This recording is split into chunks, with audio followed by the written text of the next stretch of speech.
Artinya belum apa-apa dia sudah warning, awas kalau ada kesalahan yang muncul dari diriku, jangan sampai engkau luntur cintamu padaku.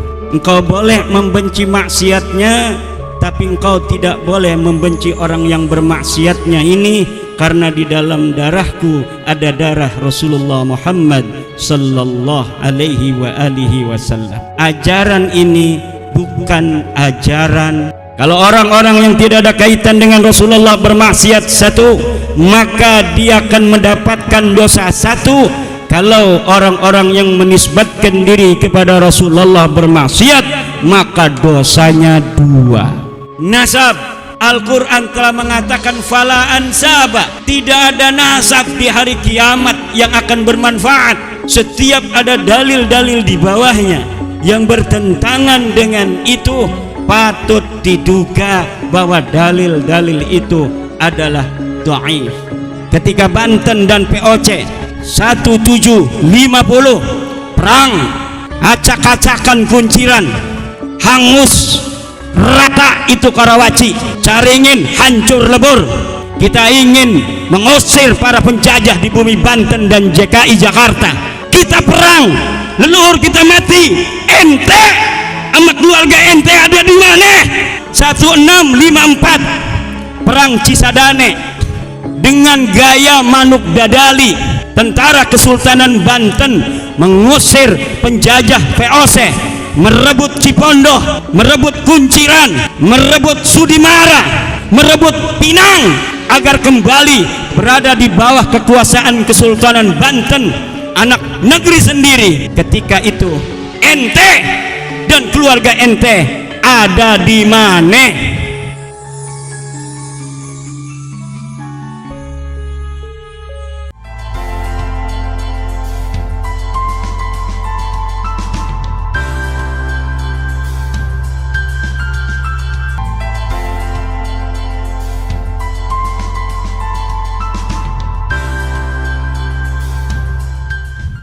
Assalamualaikum warahmatullahi wabarakatuh.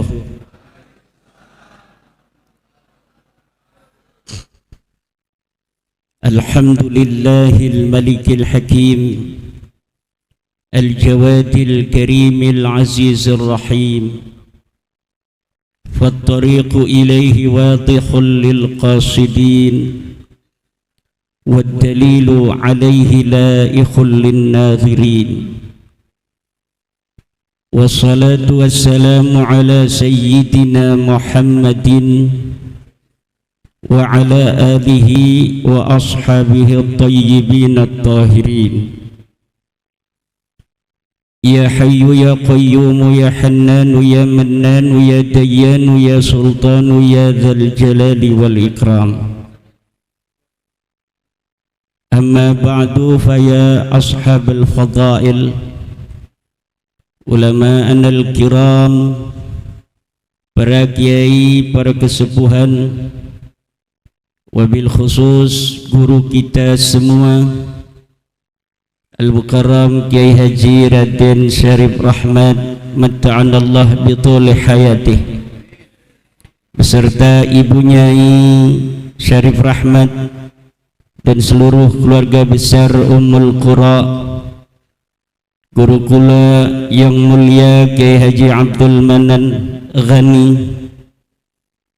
kesepuhan kita dari PBNU, juga para kiai-kiai yang hadir, Kiai Zainal, kiai-kiai yang lain, Ki AO, Panglima Dakil, Wali Kota Tangsel atau yang mewakili camat, Bapak Kapolres, para kiai, para tokoh masyarakat, dan tak lupa sahabat-sahabat santri Padepokan Sunan Kalijaga yang dimuliakan Allah.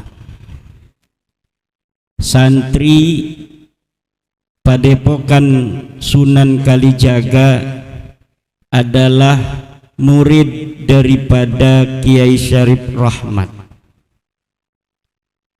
Murid kiai nanti jadi kiai, bahkan bisa lebih dari kiai. Ada jamaah yang muridnya disebut bukan santri tapi muhibbin, gurunya disebut Habib. Selama-lamanya muhibbin ini nggak bakal jadi Habib.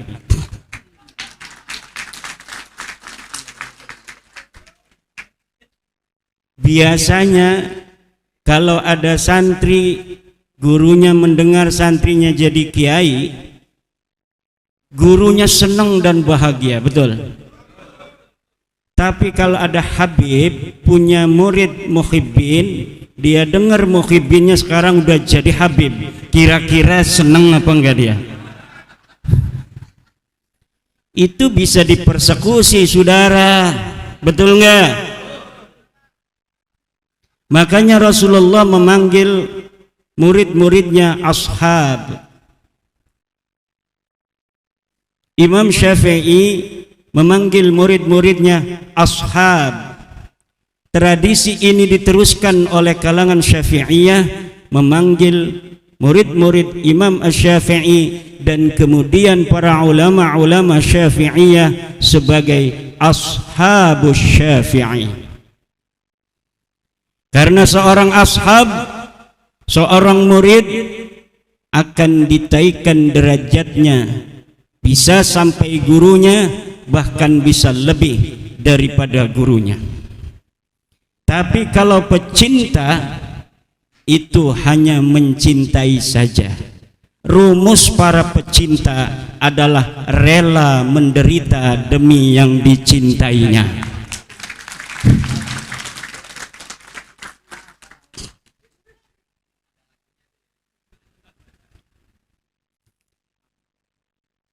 Yang dicintai dan yang mencintai,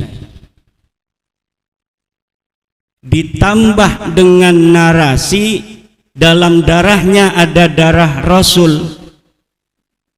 Sudah mencintai ini adalah pembutaan, kemudian di dalamnya ada darah Rasul, makin membutakan.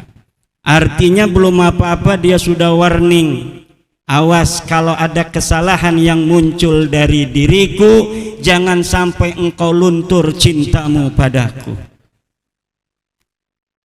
Engkau boleh membenci maksiatnya, tapi engkau tidak boleh membenci orang yang bermaksiatnya ini, karena di dalam darahku ada darah Rasulullah Muhammad sallallahu alaihi wasallam.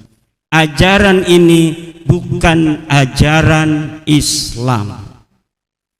Ajaran Islam sebagaimana yang diajarkan oleh Al-Hasan Ibnul Hasan radhiyallahu anhu, in ata'na Allah fa ahibbuna wa in asayna Allah fa abghiduna. Kalau kami keturunan Rasulullah ini taat kepada Allah, maka cintai kami.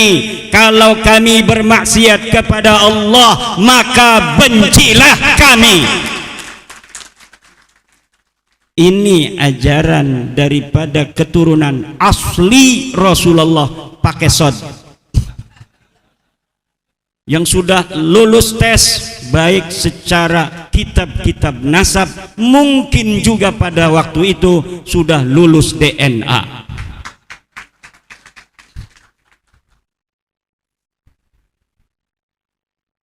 Bahkan di dalam ajaran Al-Quran, orang-orang yang menisbatkan dirinya kepada Rasulullah, apabila dia berbuat maksiat, maka maksiatnya itu yudha'af lahal adzabu dhi'fain, akan ditikelkan, akan dilipatkan kesalahannya itu, dianggap akan diberikan 2 kali siksa.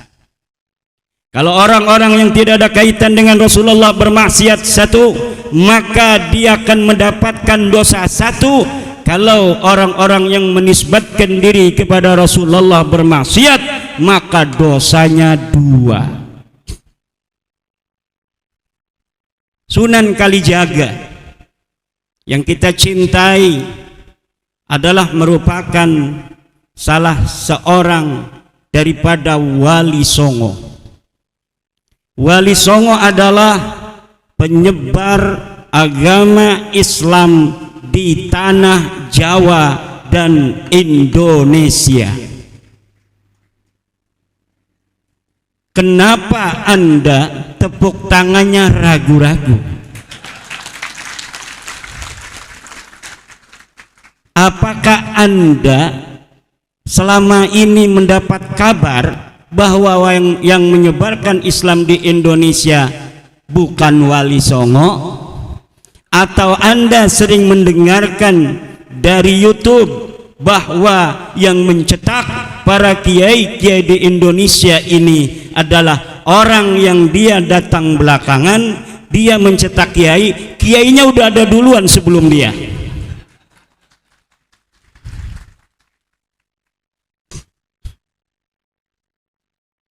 Yang menyebarkan agama Islam di Indonesia ini Wali Songo. Yang mencetak kiai-kiai di Indonesia ini Wali Songo. Sanadan muttasilan minna ilaihim radhiyallahu ta'ala anhum. Saya contoh, ini ada enggak kesambungan daripada silsilah ilmu kepada Wali Songo? Saya belajar pada Syekh Astari Cakung, beliau belajar kepada Syekh Ishaq Cakung, beliau belajar kepada Syekh Rafi'uddin Cakung, beliau belajar kepada Syekh Alim, beliau belajar pada Syekh Abdullah, beliau belajar kepada Syekh Ibrahim, beliau belajar kepada Syekh Hasan Al-Basri, beliau belajar kepada Syekh Mahmud, beliau belajar kepada Tubagus Saleh, beliau belajar kepada Sultan Abul Mafakhir Mahmud Abdul Qadir, beliau belajar kepada Syekh Rana Manggala, beliau belajar kepada Maulana Yusuf, beliau belajar kepada Sultan Hasanuddin, beliau belajar kepada Sunan Gunung Jati Syarif Hidayatullah, beliau belajar pada Sunan Ampel radhiyallahu ta'ala anhum.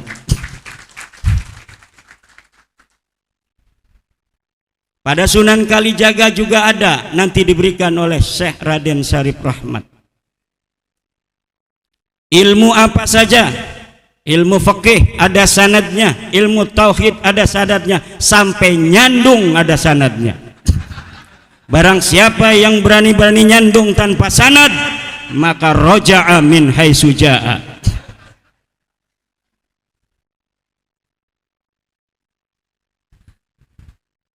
Ibu bapak hadirin ma'asyiral muslimin rahimakumullah. Di media sosial kita sering dijejali oleh nada-nada minor dari ajaran Islam yang dibungkus ajaran Islam, tapi sebenarnya itu bukan ajaran Islam. Fadilatun nasab alal ilmi, ini adalah ajaran-ajaran yang tidak berdasar dan berasas kuat daripada dalil-dalil agama. Dalil-dalil agama sudah jelas. Yarfa'illahu alladhina amanu minkum walladhina utul ilma darajat. Jelas orang yang beriman dan berilmu adalah orang yang paling tinggi derajatnya.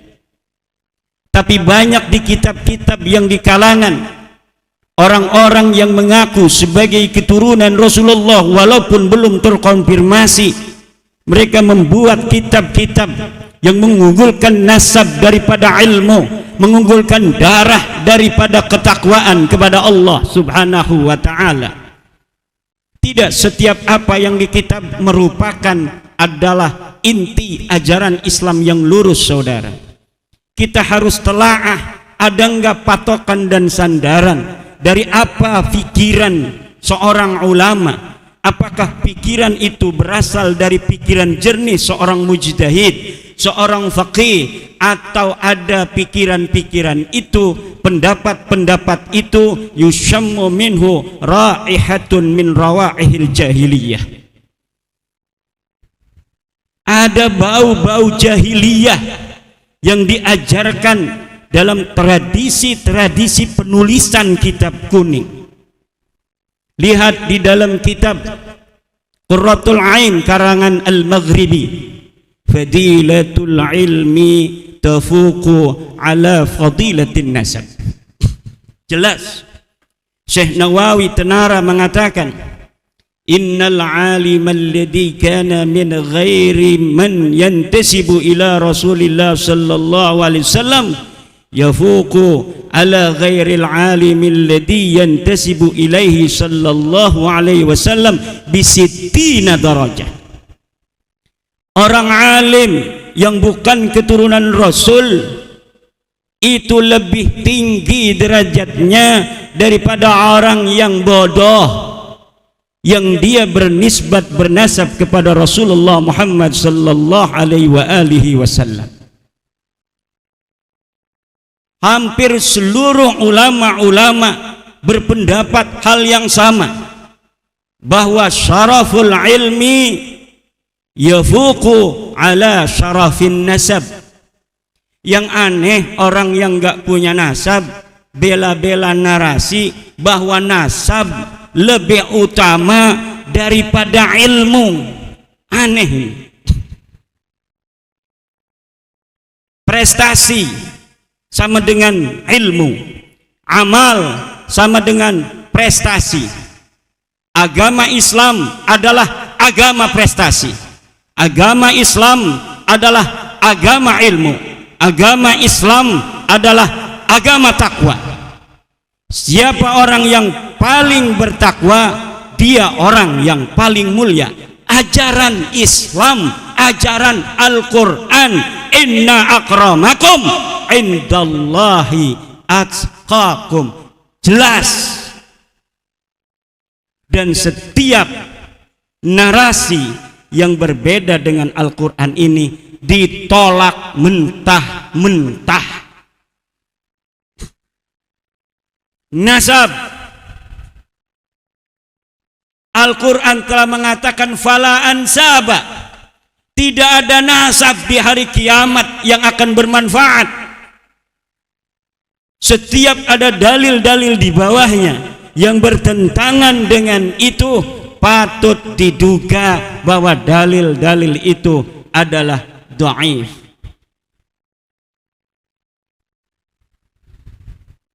Dan ini yang harus dikembangkan di tengah-tengah bangsa Indonesia ini.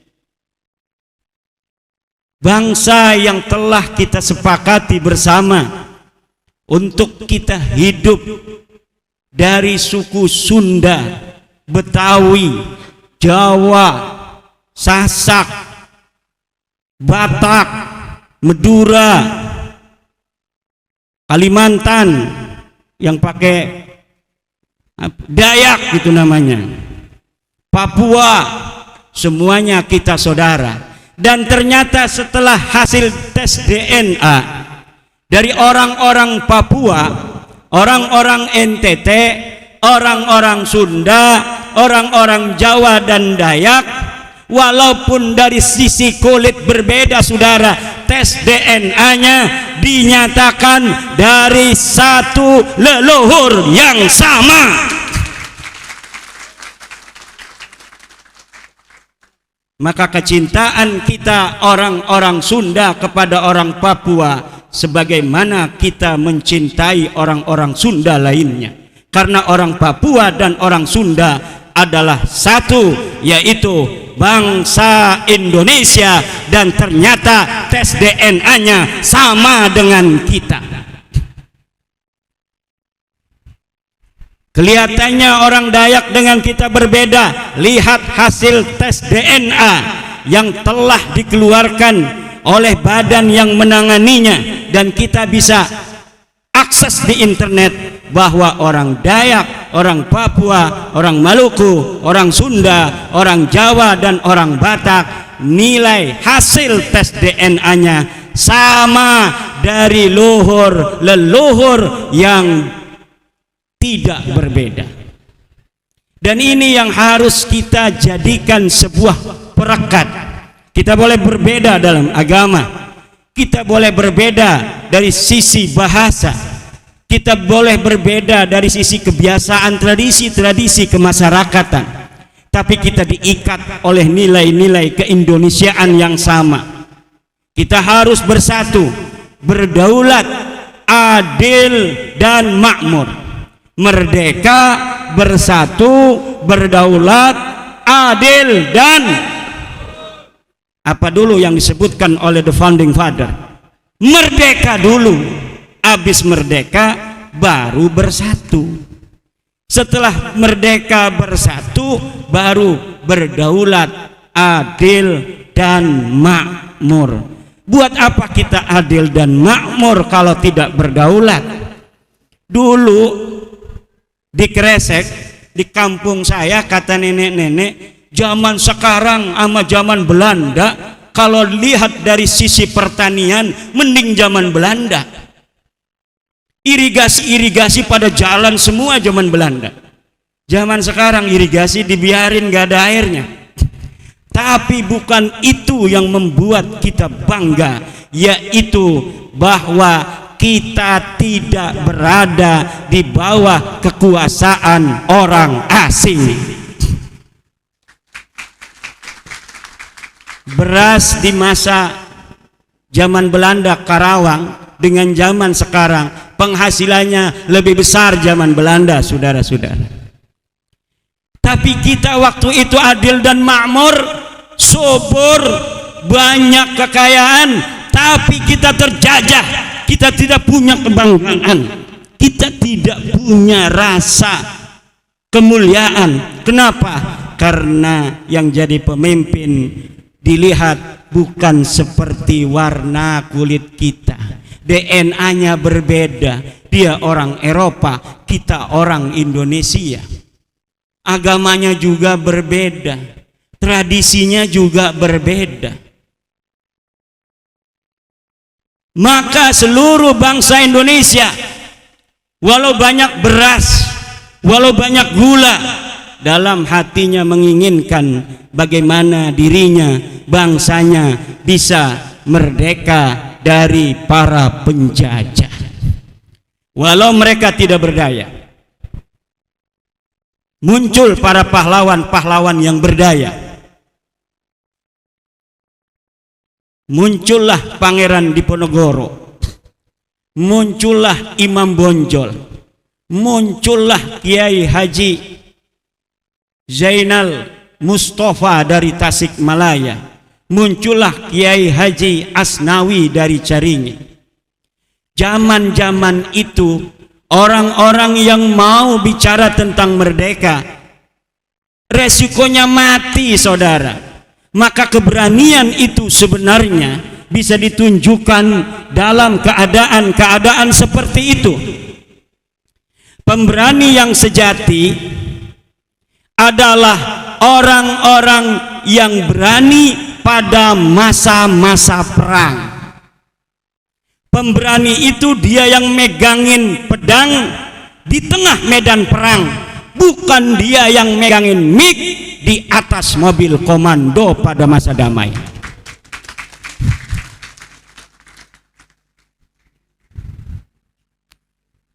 Ada orang ngajak-ngajak perang, megangin mic, teriak-teriak, siap perang, siap, siap perang, siap. Ya perang sama siapa? Kita kagak ada musuhnya, betul? Perang sama siapa? Perang sama polisi, bugot ente. Perang sama tentara, Anda mau memberontak negeri. Nggak ada penjajah, kita aman-aman saja. Ngadain acara pada Sukahari ini aman tentram, betul nggak? Malam kemarin saya ceramah ditolak, menolak Imaduddin, pemecah belah umat. Saya datang aja, ngapain coba, mana? Kagak ada yang mongol. Kita sudah bisa ukur, saudara, keberanian orang-orang yang hari ini ada di Indonesia. Orang-orang yang hari ini ada di Indonesia, yang berani siapa? Yang berani adalah mereka, orang-orang Indonesia yang leluhur mereka ada di Surabaya pada tanggal 10 November 1945. Mereka bilang mereka pemberani. Hei, kamu dan keluargamu, ketika 1926 rakyat Banten perang, kamu dan keluargamu ada di mana? Ketika 1888 Cilegon perang, ente dan keluarga ente ngumpet di mana? Ketika 1825 perang Jawa, ente dan keluarga ente ada di mana? Ane cari kagak ada. Ketika Banten dan POC 1750 perang, acak-acakan kunciran, hangus rata itu Karawaci, Caringin hancur lebur. Kita ingin mengusir para penjajah di bumi Banten dan DKI Jakarta. Kita perang, leluhur kita mati, ente sama keluarga ente ada di mana?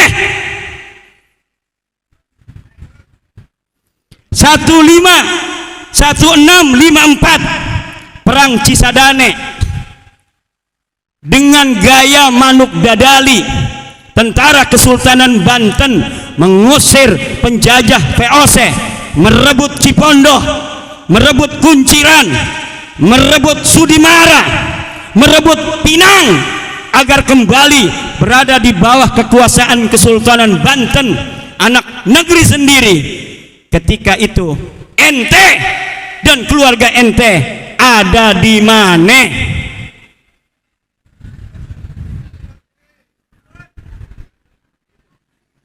Ketika Sunan Ampel datang ke Banten pengen ngajarin Islam di orang-orang Banten, kemudian Sunan Ampel kagak diterima orang-orang Banten.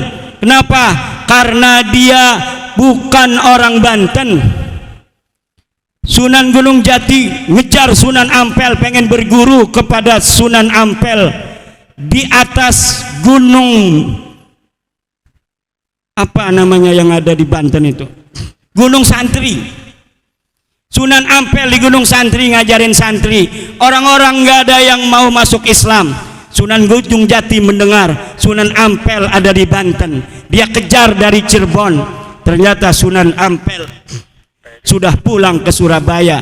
Akhirnya Sunan Gunung Jati kejar ke Surabaya, mondok di Surabaya, lalu belajar agama Sunan Gunung Jati pada Sunan Ampel. Ketika itu, ketika Sunan Ampel dengan susah payah menyebarkan agama Islam di Banten, ente dan keluarga ente ada di mana?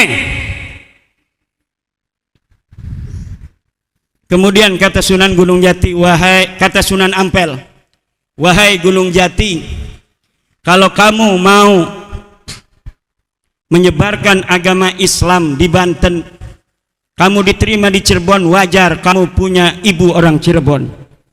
Tapi kalau kamu ngajarin agama Islam di Banten, gak bakal diterima. Saya pengalaman di Banten gak ada orang berbondong-bondong mau masuk Islam, karena yang nyebarin saya bukan orang Banten.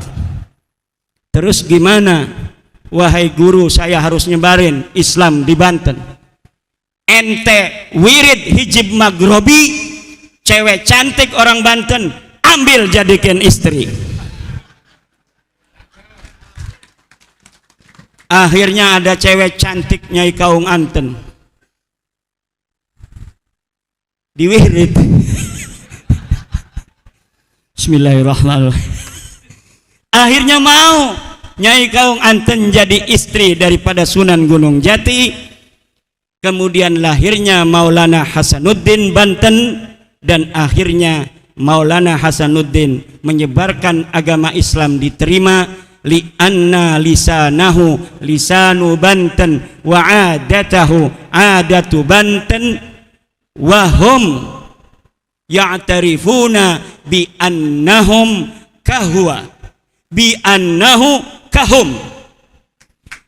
Orang-orang yang berpikir seperti ini dalam cara-cara menyebarkan agama Islam di Nusantara tidak akan mengalami benturan dengan orang-orang Indonesia. Dan hampir seluruh para wali-wali yang ada di Indonesia, min Aceh ila Lampung, wa min Merak ila Banyuwangi, wa min Bali ila NTT, wa min Maluku ila Papua, ada cara-cara pernikahan yang ditempuh untuk menyebarkan agama Islam. Walaupun tingkat keberhasilan mereka di bumi Indonesia bermacam-macam, tetapi caranya satu, cara tasamuh, toleransi, saling asah, saling asih, menyentuh hati, bukan dengan kekerasan dan perang.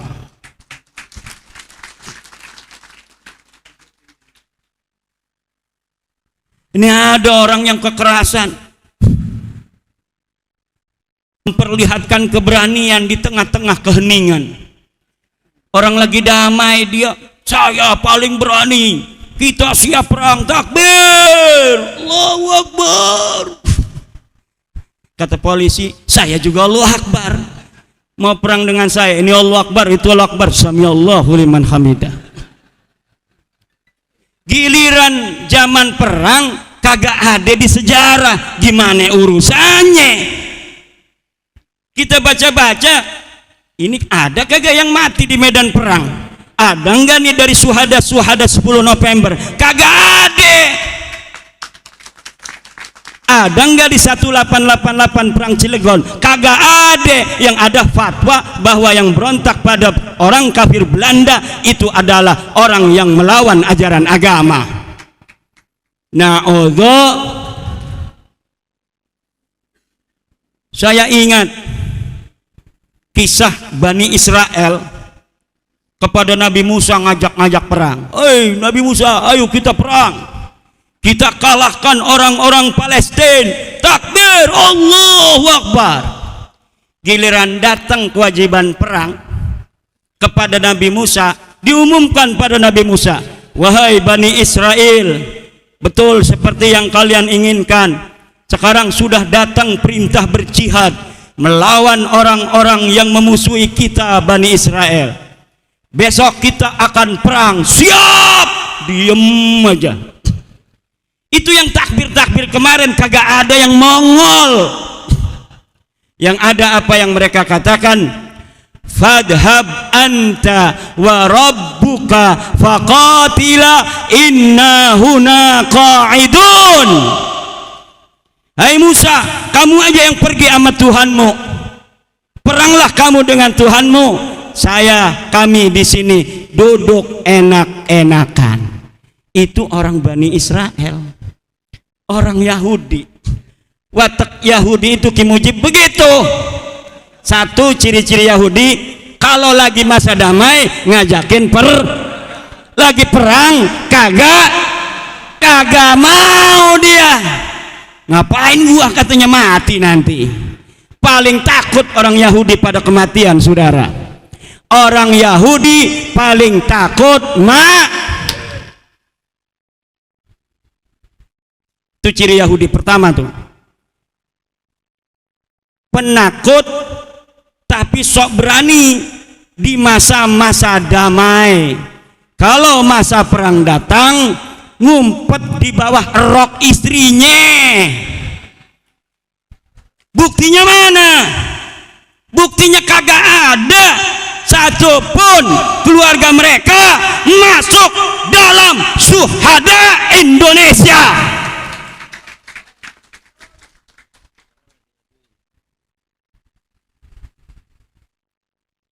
Coba yang pura-pura berani itu, yang sok berani, urut dari namamu sampai Ubaidillah, ada enggak yang mati di medan perang?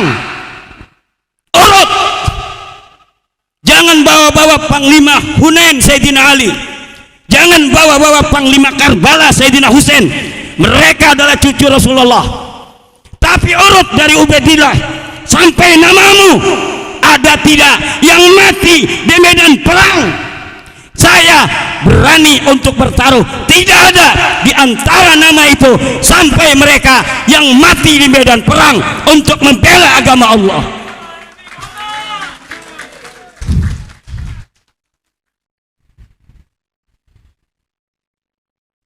Ini ada penyanyi dari Solo, reinkarnasi ini. Yang kedua, adat-adat orang Yahudi itu tafakhur bil ansab. Apa? Tafakhur, membangga-banggakan nasab. Ini adalah kelakuan orang-orang Yahudi. Mereka menganggap dirinya asy-sya'bul mukhtar, suku bangsa yang terpilih. Inna nadhi'ab wa ghairuna qati'un minal ghanam.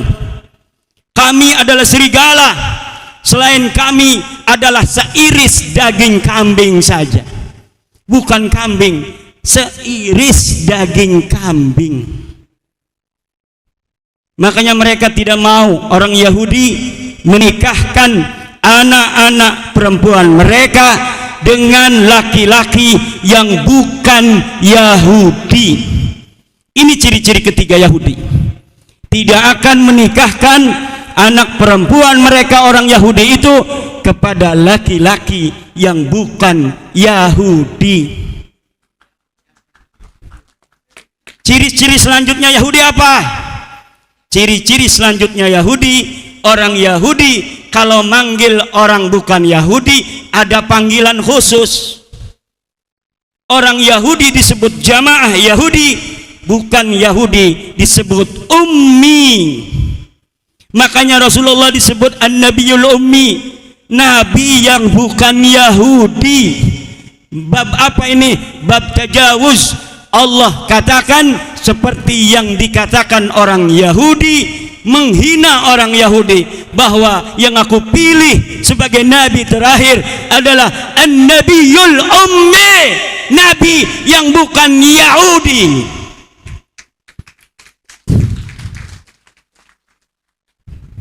Ada orang-orang yang memanggil selain keluarganya dengan sebutan khusus, dicurigai ada gen-gen Yahudi di sana.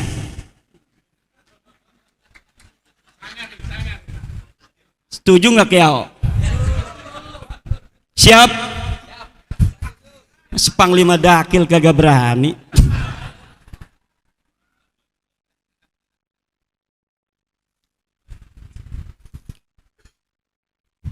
Marilah saudara-saudara, para santri-santri pada suka ada singkatannya, pada sukanya juga sudah bermakna tanpa singkatan. Pada suka al-mutahabbin, orang-orang yang saling mencintai, bukan hanya orang yang mengemis cinta kasih, tapi orang yang siap mencintai dan siap dicintai. Kalau bangsa Indonesia dari Islamnya, dari Kristennya, dari Budanya, dari Hindunya, dari Konghucunya, sama-sama saling menghargai antar sesama bangsa Indonesia, dari suku-sukunya, orang Jawa, orang Sunda, orang Dayak, orang Sasak, orang Madura, orang Aceh, orang Minang, orang Maluku, orang Kalimantan, orang Papua, orang NTT, orang NTB, orang Bali, semuanya saling menghargai kita dalam berindonesia. Insya Allah Indonesia ini akan menjadi baldatun thayyibatun wa rabbun ghafur. Inilah mungkin yang dapat saya sampaikan. Suaranya sudah habis, mudah-mudahan ada manfaatnya. Tetap bersatu sebagai bangsa, saling cinta mencintai sesama pada suka, barokah insyaallah kita dan anak cucu ila yaumil qiyamah. Untuk Kiai Raden Syarif Rahman, mudah-mudahan panjang umur, sehat badan beliau, Ibu Nyai Syarif Rahman, anak mantu, seluruh santri dan seluruh ashab pada suka. Wallahul muwaffiq ila aqwamit thoriq. Wassalamualaikum warahmatullahi wabarakatuh.